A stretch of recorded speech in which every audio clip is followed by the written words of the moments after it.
تاریخ گواہ ہے کہ عالمی افق پر آج تک جو بھی جغرافیائی سیاست رونما ہوئی ہے اس کے پیچھے ایک غیر معمولی روحانی جہت ضرور کار فرما ہوتی ہے۔ کہیں پر تو یہ جہت براہ راست دخل انداز ہوتی نظر آتی ہے تو کہیں پس پردہ رہ کر حالات و واقعات پر اثرات مرتب کرتی ہے۔ قرآن پاک میں سورہ فیل کے واقعے میں ہم دیکھتے ہیں کہ کس طرح ابابیلوں کی روحانی فضائیہ نے بظاہر اس وقت کے ایک بہت طاقتور مادی آرمڈ بریگیڈ کو تباہ کر ڈالا۔ یہ براہ راست روحانی مداخلت کی ایک مثال ہے کہ جس نے عالمی جغرافیائی سیاست پر گہرے اثرات مرتب کیے۔ تصور کیجئے کہ اگر اس وقت خانہ کعبہ نعوذ باللہ تباہ ہو جاتا تو آگے دنیا کی تاریخ کیا ہوتی۔ روحانی قوتوں کی براہ راست مداخلت کا ذکر کثرت سے قرآن اور احادیث مبارکہ میں ہوا ہے۔ اللہ نے بڑی بڑی قوموں کو روحانی قوتوں کے ذریعے تباہ کیا۔ انبیاء علیہ السلام نے اپنے دشمنوں کو روحانی قوتوں سے شکست دی اور روحانی ذرائع کے ذریعے مسلمانوں کی تائید و مدد کی گئی۔ جنگ بدر کے موقع پر گو کہ مسلمان اور مشرک فوجیں آمنے سامنے موجود تھیں اور ان کے درمیان ایک تصادم بھی ہوا، مگر قرآن اس بات کی گواہی دیتا ہے کہ فیصلہ کن کردار روحانی قوتوں کا تھا۔ جب رسول اللہ صلی اللہ علیہ وآلہ وسلم نے کفار کی طرف کنکریاں اٹھا کر پھینکی تو اس کے نتیجے میں اللہ تعالیٰ کی طرف سے روحانی قوتوں کو مسلمانوں کی مدد کے لیے بھیجا جانے لگا۔ اس روحانی تائید کا تفصیلی بیان قرآن پاک میں موجود ہے۔ آج بھی اگر آپ بدر کے میدان میں جائیں تو وہاں مسجد عریش کے پاس دیواروں پر غزوہ بدر کے نقشے بنے ہوئے دیکھے جا سکتے ہیں کہ جن میں ایک طرف مسلمانوں کی فوج دکھائی گئی ہے اور دوسری جانب قریش کی، اور تیسری جانب ایک راستہ ہے کہ جس پر سے ملائکہ کی فوج کو اترتے دکھایا گیا ہے۔ یہ روحانی پہلو اسلامی تاریخ کا ایک ایسا ناقابل تردید جزو ہے کہ جس کو محض عقل کی کسوٹی پر پرکھ کر رد نہیں کیا جا سکتا۔ حضرت یوسف علیہ السلام کو روحانی انٹیلیجنس یعنی بذریعہ خواب اللہ تعالیٰ کی طرف سے آنے والی خشک سالی سے متعلق مطلع کر دیا گیا تھا، اور اس کی بنیاد پر انہوں نے پورے مصر کے لیے خوراک ذخیرہ کرنے کا انتظام مرتب کیا۔ یہ واقعہ بھی قرآن پاک میں سورہ یوسف میں درج ہے۔ حضور علیہ الصلوۃ والسلام کی پوری حیات مبارکہ میں ہمیں ہزاروں ایسے واقعات، معجزات اور روحانی عمل دخل کے واقعات ملتے ہیں کہ جنہوں نے آنے والے دور کی تاریخ اور تقدیر تبدیل کر کے رکھ دی۔ رسول اللہ صلی اللہ علیہ وآلہ وسلم نے اپنی ایک مشہور حدیث مبارکہ میں پوری امت مسلمہ کے لیے خوشخبری عطا فرمائی ہے کہ جس کا مفہوم ہے سچے خواب نبوت کا 40واں حصہ ہیں، یعنی نبوت تو ختم ہو چکی ہے لیکن قیامت تک اللہ کے مومن بندوں کو آنے والے سچے خواب نبوت کے علوم میں سے ہی عطا ہوتے ہیں اور مسلمانوں کے لیے خوشخبری، تنبیہ یا روحانی خبر کا ذریعہ بنتے ہیں۔ خود صحابہ کرام کی حیات مبارکہ میں ہمیں ایسے کئی واقعات ملتے ہیں کہ جہاں روحانی قوتوں کے ذریعے نہ صرف مسلمانوں کی تائید کی گئی بلکہ ان تک اہم اور نازک خبریں پہنچانے کا بروقت انتظام بھی کیا گیا۔ ایک مرتبہ حضرت عمر رضی اللہ تعالی عنہ کے دور میں مسلمان فوجیں ایران کے محاذ پر مصروف جہاد تھیں۔ حضرت عمر ان سے ہزاروں میل دور مدینہ کی مسجد نبوی میں کھڑے جمعے کا خطاب عطا فرما رہے تھے۔ اچانک خطبے کے دوران حضرت عمر نے اپنا چہرہ مبارک ایران کی طرف کیا اور پکار کر بولے، یا ساریۃ الجبل، یعنی اے ساریہ، اپنے پیچھے پہاڑ کی طرف دیکھو۔ ساریہ اس مسلمان فوج کے کمانڈر تھے کہ جو اس وقت فارس کے خلاف مصروف جنگ تھی۔ عین میدان جنگ میں ساریہ کو حضرت عمر کی یہ آواز سنائی دی۔ انہوں نے جب پلٹ کر پہاڑ کے پیچھے دیکھا تو وہاں سے دشمن کی ایک فوج حملہ آور ہونے والی تھی۔ حضرت ساریہ نے فوراً ہی اپنی جنگی حکمت عملی بدل کر مسلمان فوج کو محفوظ مقام پر لے گئے۔ گو کہ حضرت عمر مدینہ میں موجود تھے مگر ان کی نگاہیں روحانی انٹیلیجنس کے ذریعے براہ راست ہزاروں میل دور میدان جنگ کو اس طرح دیکھ رہی تھیں کہ جیسے حضرت عمر خود میدان جنگ میں موجود ہوں۔ یہ تاریخ کی ایک ایسی حیرت انگیز مثال ہے کہ جس سے انکار ممکن نہیں، اور جو ان روحانی قوتوں کے غیر معمولی کردار کی ناقابل تردید شہادت ہے۔ اسی طرح جب دریائے نیل خشک ہو گیا تو حضرت عمر نے دریا کے نام ایک خط لکھا۔ حضرت عمر بن العاص کہ جو اس وقت مصر کے گورنر تھے نے یہ خط دریائے نیل میں ڈال دیا۔ اس خط میں حضرت عمر رضی اللہ تعالی عنہ نے دریائے نیل کو حکم دیا تھا کہ وہ اللہ کے حکم سے دوبارہ سیراب ہو جائے۔ اس خط کے دریا میں پڑتے ہی خشک دریا نے جوش مارا اور ایسا سیلاب جاری ہوا کہ اس کے بعد دریائے نیل کبھی خشک نہ ہوا۔ یہ بھی حضرت عمر کی روحانی قوتوں اور ان کے جغرافیائی اور عالمی سیاست پر اثر انداز ہونے کی ایک اور حیرت انگیز اور ناقابل تردید مثال ہے۔ اسی طرح فارس میں ایک محاذ پر مسلمان فوجوں کی راہ میں ایک بپھرا ہوا دریا حائل ہو گیا۔ مسلمان فوج کے سپہ سالار حضرت سعد بن ابی وقاص نے دریا کو حکم دیا کہ یہ مسلمان فوج ہے، اسے کوئی نقصان نہیں پہنچنا چاہیے۔ دریا کو یہ حکم دینے کے بعد آپ رضی اللہ تعالی عنہ نے فوج کو ٹھاٹے مارتے دریا میں اترنے کا حکم دے دیا، اور حیران کن طور پر ساری مسلمان فوج بخیر و عافیت دریا کے پار اتر گئی۔ دریا کے دوسرے کنارے فارسی فوج دہشت کے عالم میں یہ منظر دیکھ رہی تھی کہ کس طرح ایک پوری فوج بپھرے ہوئے دریا میں اطمینان سے گھوڑوں پر بیٹھی ان کی جانب بڑھ رہی ہے۔ تاریخ گواہ ہے کہ اس منظر کو دیکھ کر ایرانی فوج دیواں آمدن یعنی دیو آ گئے کے نعرے بلند کرتے ہوئے الٹے قدموں بھاگ کھڑی ہوئی۔ اگر روحانی قوتیں اس موقع پر مسلمان فوج کا ساتھ نہ دیتی تو شاید آنے والے طویل عرصے تک مسلمان فوجیں کبھی بھی فارسی سلطنت کو فتح نہ کر پاتی۔ اگر حقیقت کی نگاہ سے دیکھیں تو یہ روحانی قوتیں ہی تھیں کہ جنہوں نے اس وقت کی سپر پاور کو شکست دی۔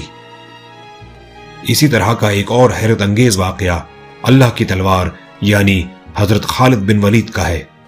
ایک مرتبہ ایک جنگ کے دوران ایک کافر نے صلح کی آڑ میں حضرت خالد بن ولید کو دھمکی آمیز لہجے میں کہا کہ آپ ہم سے کیسے لڑ سکتے ہیں؟ ہماری تلواروں پر تو ایسا زہر لگا ہوا ہے کہ اگر وہ آپ کے جسم کو چھو بھی جائے تو انسان کی موت واقع ہو جاتی ہے۔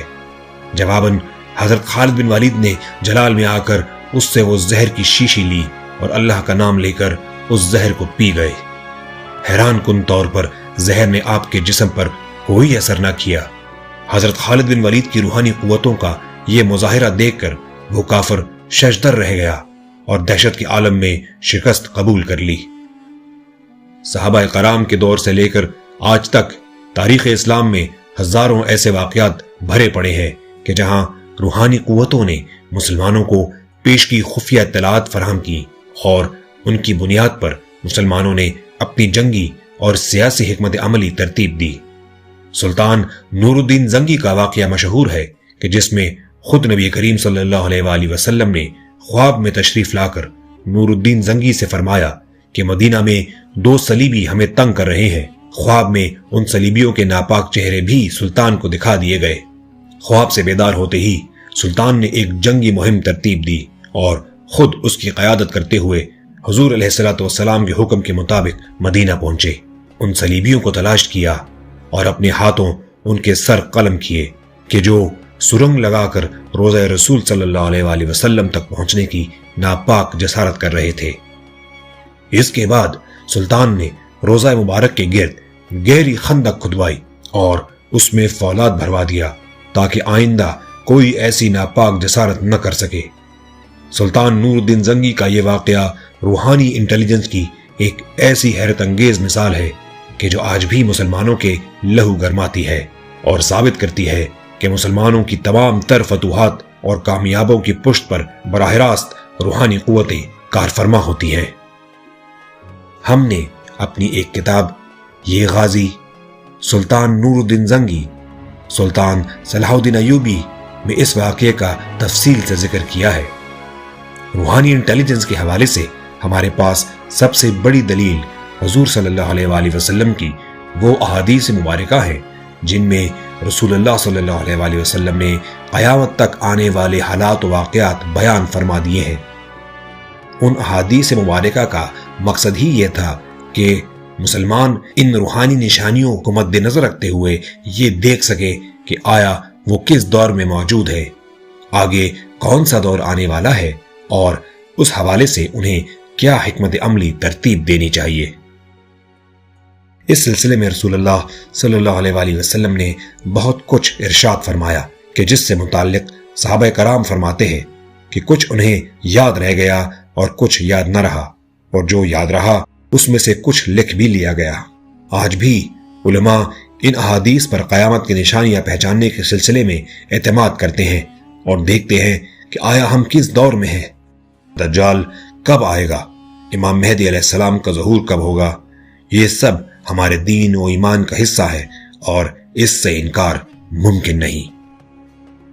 لہٰذا یہاں یہ بات بالکل واضح ہو جاتی ہے کہ جس طرح ہمیں جغرافیائی سیاست کے حوالے سے جنگی حکمت عملی تیار کرنے کا حکم ہے اور کہا گیا ہے کہ اپنے گھوڑے اور ہتھیار تیار رکھو، اسی طرح ہمیں اس روحانی انٹیلیجنس پر بھی بھروسہ کرنے کا حکم دیا گیا ہے، اور اس کے باعث وہ فوقیت حاصل ہے کہ جس کی بنیاد پر ہم ہمیشہ دشمن سے چند قدم آگے رہ سکتے ہیں۔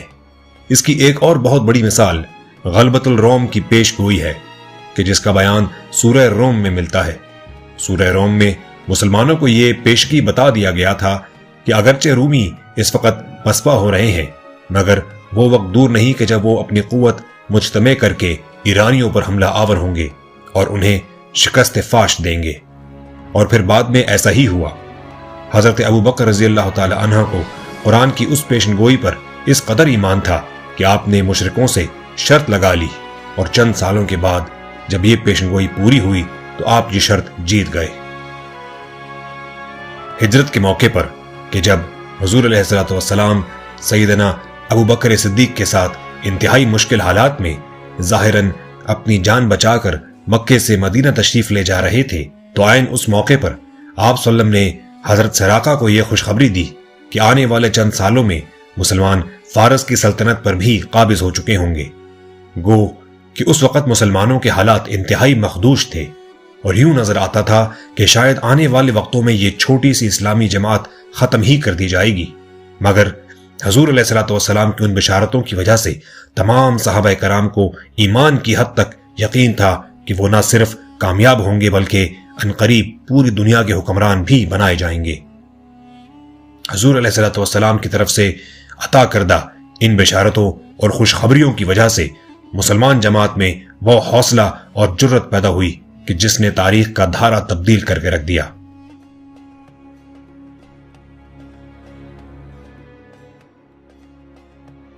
اسی طرح رسول اللہ صلی اللہ علیہ وآلہ وسلم نے اپنی ظاہری حیات مبارکہ میں ہی قسطنطنیہ کی فتح کی بشارت عطا فرما دی تھی کہ جس پر عمل درآمد کے لیے مسلمانوں نے 900 سال تک مہم جوئی کی، اور پھر بالآخر سن 1453 میں یہ سعادت سلطان محمد فاتح کے نصیب میں آئی۔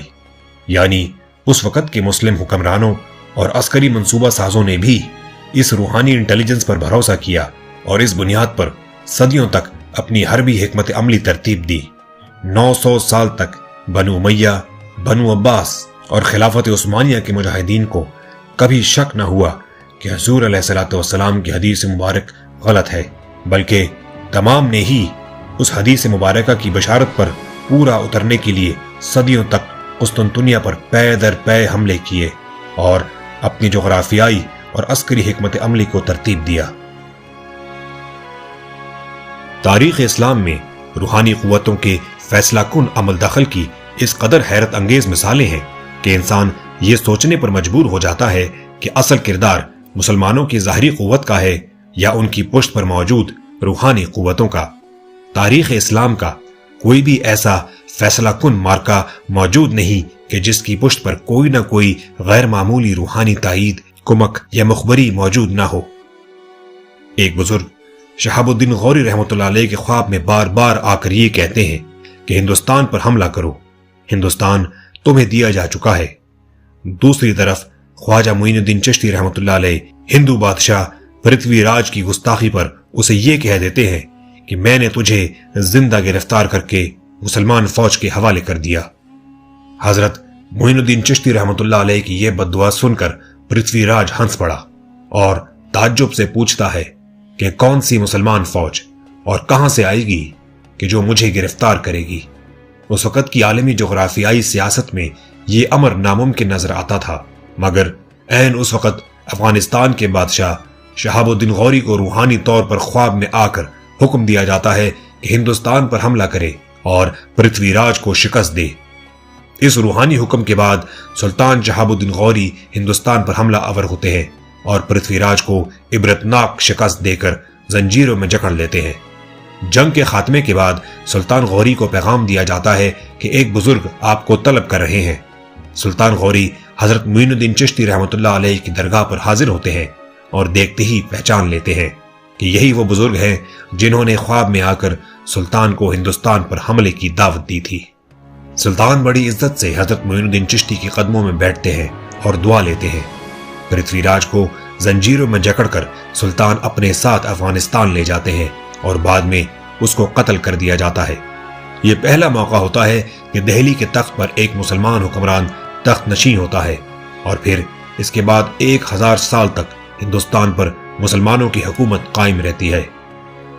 دنیا کی تاریخ اس ایک خواب کے ذریعے تبدیل ہو جاتی ہے کہ جس میں اللہ کا ایک ولی روحانی قوتوں کے ذریعے ایک مسلمان سپہ سالار کو کمک اور تائید فرماتا ہے اور کفار کے مقابلے میں اس کی فتح کو یقینی بناتا ہے۔ اسی طرح فاتح قسطنطنیہ سلطان محمد فاتح کے ساتھ ان کے مرشد حضرت شمس الدین آق رحمۃ اللہ علیہ تھے کہ جنہیں اس عظیم شہر کے روحانی فاتح ہونے کا اعزاز حاصل ہے۔ حضرت شمس الدین آق رحمۃ اللہ علیہ سلطان فاتح کی روحانی تائید اور امداد پر مامور تھے، اور انہی کے حکم پر سلطان نے اس مہم کا آغاز کیا تھا۔ فتح کے بعد قسطنطنیہ میں پہلا خطبہ جمعہ بھی نقشبندی سلسلے کے ان بزرگ نے ہی دیا تھا، اور سلطان نے ان کی امامت میں جمعے کی نماز ادا کی تھی۔ صحابی رسول صلی اللہ علیہ وآلہ وسلم حضرت ابو ایوب انصاری رحمۃ اللہ علیہ 900 سال قبل جہاد قسطنطنیہ کے لیے آئے تھے، اور یہیں آپ کا انتقال ہو گیا تھا۔ 900 سال تک آپ رضی اللہ تعالیٰ عنہ کی قبر قسطنطنیہ کی فصیل کے باہر گمنام تھی۔ فتح قسطنطنیہ کے بعد یہ حضرت شمس الدین آق ہی تھے کہ جنہوں نے اس مقام کی نشاندہی کی، اور پھر سلطان محمد فاتح نے اس مقام پر ایک انتہائی شاندار مقبرہ تعمیر کروایا کہ جو آج بھی پوری دنیا سے آنے والے مسلمانوں کے لیے باعث عقیدت و برکت ہے۔ 500 سال قبل ہونے والی فتح قسطنطنیہ نے پوری انسانی تاریخ کی سیاسی، عسکری اور جغرافیائی نقشے کو ہی تبدیل کر کے رکھ دیا۔ اس عظیم الشان فتح کی بشارت سیدی رسول اللہ صلی اللہ علیہ وآلہ وسلم نے 900 سال قبل ہی عطا فرما دی تھی، اور اس کے عمل پذیر ہونے میں بھی غیر معمولی روحانی قوتوں کا دخل تھا۔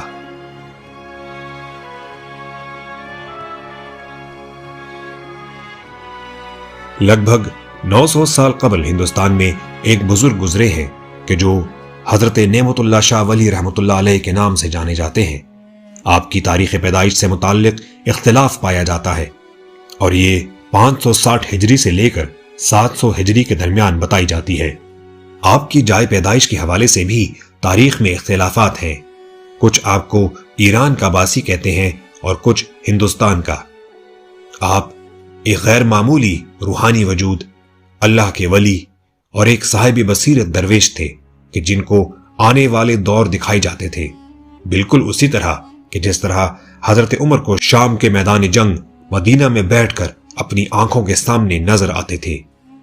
اللہ کی تائید سے حضرت نعمت اللہ شاہ ولی نے آنے والے وقتوں کی خوشخبریاں اور تنبیہات مسلمانوں کے لیے نہایت تفصیل سے بیان کی ہیں۔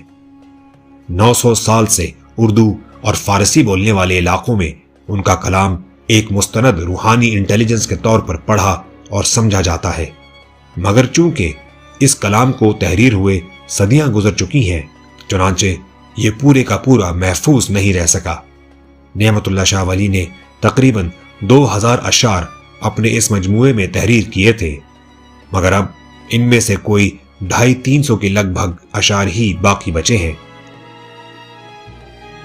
جیسا کہ بیان کیا گیا کہ نعمت اللہ شاہ ولی کے حالات زندگی سے متعلق کچھ زیادہ معلوم نہیں، بجز اس کے کہ یہ کشمیر، دہلی اور ان کے آس پاس کے علاقے میں رہے۔ یہاں ہم یہ نقطہ بھی واضح کرتے چلیں کہ اس نام کی دو شخصیات کے ہونے سے متعلق بھی بعض مورخین اشارہ کرتے ہیں، نعمت اللہ شاہ دہلوی اور نعمت اللہ شاہ کرمانی رحمۃ اللہ علیہ۔ کرنل ریٹائرڈ مطلوب حسین اپنی کتاب شاہ نعمت اللہ ولی پیشن گوئیاں کہ جو سن 1993 میں لکھی گئی تھی میں کہتے ہیں، پروفیسر براؤن نے سن 1920 میں اپنی کتاب تاریخ ادبیات لکھتے ہوئے اس قصیدے کو شاہ نعمت اللہ دہلوی کے بجائے نعمت اللہ شاہ کرمانی سے منسوب کر دیا۔ چنانچہ ایران سے چھپنے والے دیوان اور اس کے اختصار میں آپ کا وطن کرمان یا مضافات ہرات لکھ دیا گیا۔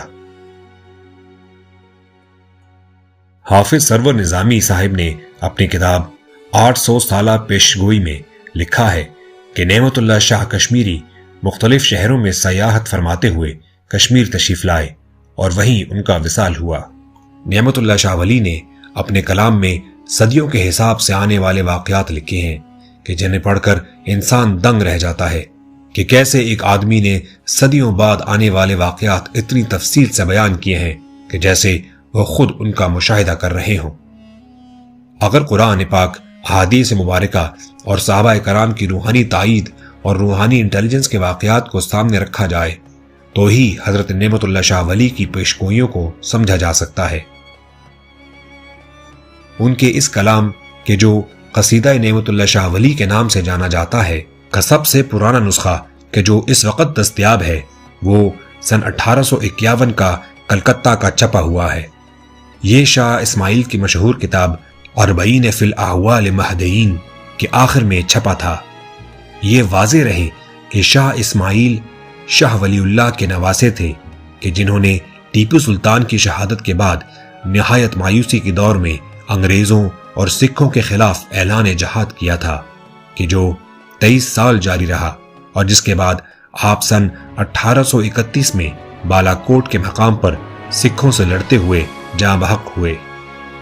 آپ کی یہ تحریک مجاہدین کہلاتی ہے کہ جس کے سربراہ سید احمد بریلوی تھے۔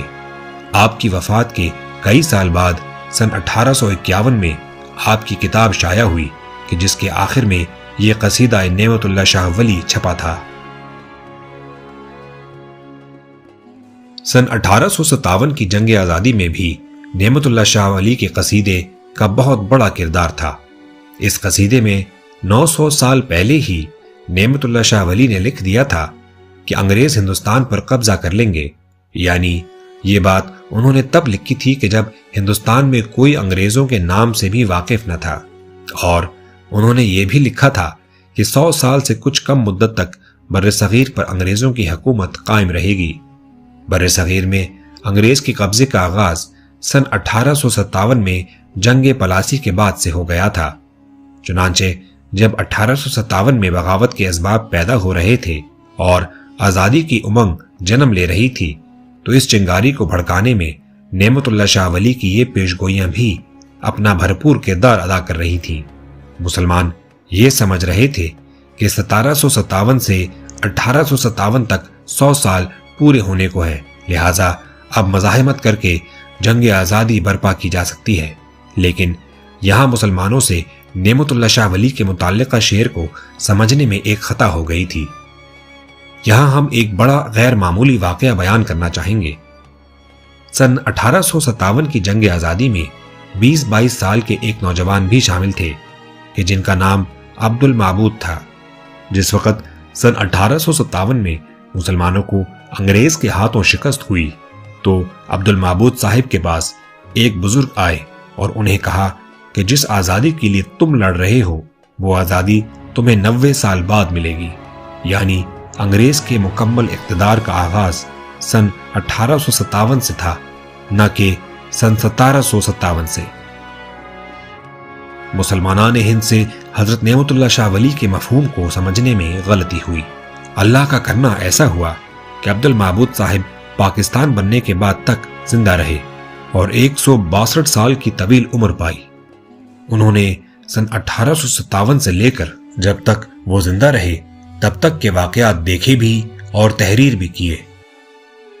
آج عبد المعبود صاحب کی قبر اسلام آباد میں H8 کے قبرستان میں قدرت اللہ شہاب کی قبر کے ساتھ ہے۔ ان کی قبر کے کتبے پر ان کی عمر سن 162 سال درج ہے۔ ان کا ذکر ممتاز مفتی نے اپنی کتاب الکھ نگری میں بھی کیا ہے اور دیگر کئی بزرگوں کی کتابوں میں بھی ان بزرگ کا تذکرہ ملتا ہے۔ عبد المعبود صاحب نے جو واقعات لوگوں کو بتائے ان میں یہ تذکرہ شامل تھا کہ قصیدہ نعمت اللہ شاہ ولی نے سن 1857 کی جنگ آزادی میں ایک بہت بڑا کردار ادا کیا۔ سن 1857 کی جنگ آزادی پر کئی کتب لکھی ہیں کہ جن میں اس قصیدے کا تفصیلی ذکر ہے، چنانچہ یہ قصیدہ ایک تاریخی حوالہ بھی ہے۔ اس قصیدے کی اہمیت کا اندازہ اس بات سے لگائیے کہ لارڈ کرزن کہ جو سن 1905 تک ہندوستان کا وائسرائے رہا نے اس قصیدے پر پابندی لگا رکھی تھی، کیونکہ اس میں یہ درج تھا کہ انگریز 100 سال بعد ہندوستان سے نکال دیے جائیں گے۔ مسلمان اس قصیدے کو بڑا چھپا کر رکھتے تھے، کچھ حصے کسی کے پاس تھے اور کچھ کسی کے پاس۔ یہی وجہ ہے کہ اس کی ترتیب بگڑ گئی ہے اور یہی وجہ ہے کہ اس کے صرف پھٹے پرانے نسخے ہی ملتے ہیں۔ جدید دور میں ان پرانے نسخوں کو جمع کر کے کتابی شکل دی گئی ہے، مگر کسی نے باقاعدہ علمی طور پر ان پیشگوئیوں کی بنیاد پر آنے والے عالمی جغرافیائی سیاست اور عسکری حکمت عملی ترتیب دینے کی منظم کوشش نہیں کی۔ ہماری اس کاوش کا یہی مقصد ہے کہ ہم اس بکھری ہوئی روحانی انٹیلیجنس کو یکجا کر کے جدید دور میں رونما ہونے والی سیاسی اور عسکری تبدیلیوں کی روشنی میں پاکستان اور مسلمانوں کے لیے مستقبل کی حکمت عملی ترتیب دے۔ در حقیقت یہ کام روحانی انٹیلیجنس کا اتنا بڑا خزانہ ہے کہ اگر مسلمانوں نے اس سے فائدہ نہ اٹھایا تو خسارے میں رہیں گے۔ آج جو دشمنوں کی طرف سے پاکستان کے وجود اور اس کی بقا کے حوالے سے شکوک و شبہات کا اظہار کیا جا رہا ہے، اس صورتحال سے متعلق بھی نعمت اللہ شاہ ولی کے قصیدے میں ذکر ملتا ہے۔ اس قصیدے میں پاکستان کے بننے کا ذکر بھی ہے، پاکستان کے ٹوٹنے کا بیان بھی، اور ساتھ ہی ساتھ بھارت کی شکست اور پاکستان کے عروج کی خوشخبری بھی۔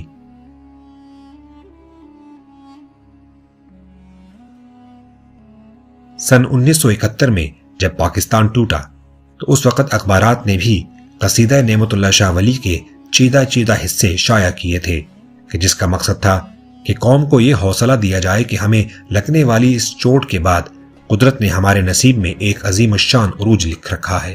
ہم نے جب پہل سن 2009 میں نعمت اللہ شاہ ولی کی ان پیشگوئیوں پر ٹی وی پروگرام کیے اور ان کو سوشل میڈیا میں عام کیا کہ جس میں ہم نے اپنی قوم اور پاک فوج کو غزوہ ہند کی فتح کی بشارت سے ایک بار پھر روشناس کرایا، تو ہندو صہیونیوں نے سراسیمہ ہو کر اس بڑھتے ہوئے نفسیاتی دباؤ کو کم کرنے کے لیے ایک تجزیہ نگار چودھری محمد نعیم کو کہ جو شکاگو یونیورسٹی میں جنوبی ایشیا زبانوں میں اور تہذیب کا پروفیسر ہے، ان پیشگوئیوں کو غیر مستند اور غیر مصدقہ ٹھہرانے کا کام سونپ دیا۔ چودھری نعیم کے ذمے بھارتی حکومت نے یہ ذمہ داری لگائی کہ وہ نہ صرف اس قصیدے کو غیر مستند قرار دے بلکہ براہ راست زید حامد کی ذات پر بھی حملے کر کے اس کو متنازع بنا دے۔